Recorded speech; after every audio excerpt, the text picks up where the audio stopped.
अब हमारी next exercise है सांख्यिकी की। क्वेश्चन नंबर 1 है इसका कि निम्नलिखित आरेख वर्ष 2000 से 2004 वर्ष में सरकार द्वारा खरीदे गए गेहूं की मात्रा दर्शाता है। तो ये हमारा आरेख दे रखा है, ये 2000 वर्ष 2000 का, ये 2001, 2002, 2003, 2004 का। ठीक है, ये जो हमारे गेहूं है ये 1000 टन में दे रखे हैं, ये 5000 ton, 10,000 ton, 15,000 ton, 20,000 ton, 25,000 ton, 30,000 ton. ठीक है, और इधर ये वर्ष में है।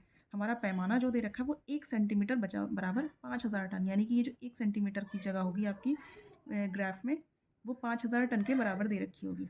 ठीक, उपयुक्त दंड आरेख पर आधारित निम्नलिखित प्रश्नों के उत्तर देना है। अब हमें इसे देखकर हमें इन प्रश्नों के उत्तर देने हैं। तो सबसे पहला क्वेश्चन क्या है, इस आरेख का पैमाना क्या है? तो देखिए पैमाना हमारा दे रखा है 1 सेंटीमीटर बराबर 5,000 टन। तो हम सीधे लिखेंगे 1 सेंटीमीटर बराबर 5,000 टन। ठीक, ये हमारा पैमाना हो गया। अब सेकंड क्वेश्चन है, किस वर्ष में गेहूं की अधिकतम मात्रा खरीदी गई और कितनी खरीदी गई? तो देखिए सबसे ज़्यादा हमारी 2004 में देखिए दिखाई दे रहा है, सबसे बड़ा बॉक्स यही है ना ऊंचाई में। तो 2004 में सबसे ज़्यादा खरीदी गई और कितनी खरीदी गई देखेंगे हम। ये कहाँ तक लग रहा है, ये देखिए 30 तक लग रहा है। तो सबसे ज़्यादा मात्रा खरीदी गई वर्ष 2004 में कितनी खरीदी गई? 30,000 टन। 30,000 टन गेहूं खरीदा गया। ठीक, बस ये सीधा ऐसे ही लिख देंगे, इसमें कुछ कैलकुलेशन की ज़रूरत नहीं है, इसको देख के ही बताना है। अब नेक्स्ट क्वेश्चन है, किस वर्ष में गेहूं की न्यूनतम मात्रा खरीदी गई? तो सबसे कम जो है वो हमारा ये 2000 वाला जा रहा है। देखिए ऊंचाई में सबसे छोटा है ना, तो सबसे कम यही है। और ये जा कहाँ तक रहा है? ये 15 तक जा रहा है। तो किस वर्ष में गेहूं की न्यूनतम मात्रा खरीदी गई? तो वर्ष 2000 में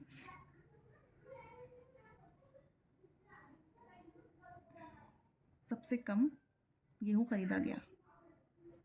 सबसे कम गेहूं खरीदा गया।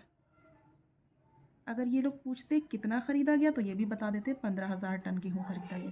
ठीक है, वर्ष 2002 में गेहूं की कितनी मात्रा खरीदी गई? 2002 में, अब देखिए ये 2002 है, इसमें कितनी खरीदी गई हम इसे देखेंगे कहाँ तक जा रहा है। देखिए 20 तक जा रहा है, तो 20,000 टन गेहूं खरीदा गया। तो लिखेंगे वर्ष 2002 में 20,000 टन, 20,000 टन गेहूं खरीदा गया। ठीक, तो ये हमारा क्वेश्चन कंप्लीट हो गया है। आई होप आपको समझ में आया होगा। अब हमारा नेक्स्ट क्वेश्चन है कि निम्नांकित दंड आरेख किसी आवासीय विद्यालय में प्रवेश पाने वाले शिक्षार्थियों की संख्या को दर्शाता है। ठीक है, तो ये हमारा दंड आरेख दे रखा है, ये वर्ष दे रखे हैं हमारे, ये ऊपर जो जा रहा है वो शिक्षार्थियों की संख्या है। संख्या का पैमाना क्या है? 1 सेंटीमीटर बराबर 10 शिक्षार्थी। यानी कि ये हमारे कितने शिक्षार्थी हैं? 10। ये 1 सेंटीमीटर की दूरी है दोनों हर एक के बीच, और ये 10 शिक्षार्थी, ये 20 शिक्षार्थी, ये 30 शिक्षार्थी। ठीक है, और ये हमारा वर्ष जा रहा है कि सन 2000 में कितने शिक्षार्थी आए, 2001 में कितने आए, 2002 में कितने आए, 2003 में कितने आए। वैसे तो ये ऊपर लिख के नहीं आएगा, लेकिन हमें बार बार चेकआउट ना करना पड़े इसलिए मैंने पहले से ही लिख रखा है। ठीक है, उपयुक्त दंड आरेख के आधार पर निम्नलिखित प्रश्नों के उत्तर दीजिए। तो क्वेश्चन नंबर 1 क्या है? ये 3 क्वेश्चन इसमें दे रखे हैं, इनके आंसर हमें इसको देखकर बताने हैं। कैसे? कि वर्ष 2001 में शिक्षार्थियों की संख्या कितनी थी? 2001 में, 2001 ये रहा, और शिक्षार्थियों की संख्या कितनी थी? 40। ये 40 दे रखा है, लेकिन ये सिर्फ 40 नहीं है। 1 सेंटीमीटर बराबर 10 शिक्षार्थी, ये 10 है। ठीक है, ये 10 है, ये 20 है, ये 30 है। तो 1 सेंटीमीटर बराबर 10 शिक्षार्थी, यानी कि 40 की मल्टीप्लाई 10 से होगी तब शिक्षार्थी निकलेंगे। तो 2001 में शिक्षार्थियों की संख्या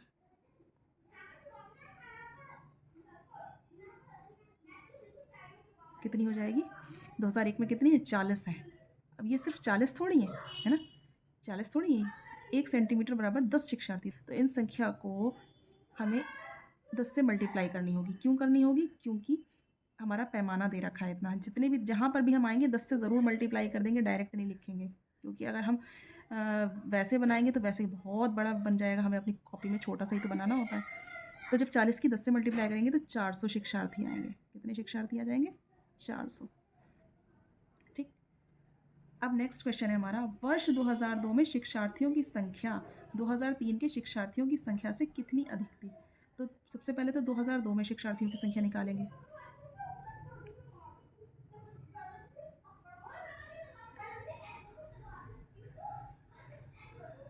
कितनी हो जाएगी?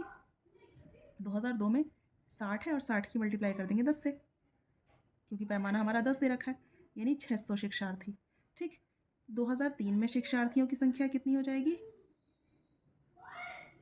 2003 में कितनी दे रखी? देखिए 50 दे रखी, 50 फिर 10 से मल्टीप्लाई करेंगे तो कितने आ जाएंगे? 500 शिक्षार्थी।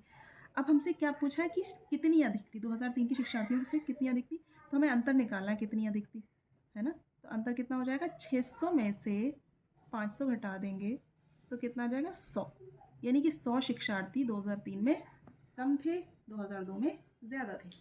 थर्ड क्वेश्चन है हमारा, अधिकतम शिक्षार्थियों की संख्या किस वर्ष में थी? तो अधिकतम शिक्षार्थी दिखाई दे रहा है कि 2002 में थे। इन्होंने कैलकुलेशन करने को नहीं कहा है, तो आप सीधे लिख देंगे वर्ष 2002 में अधिकतम शिक्षार्थी थे।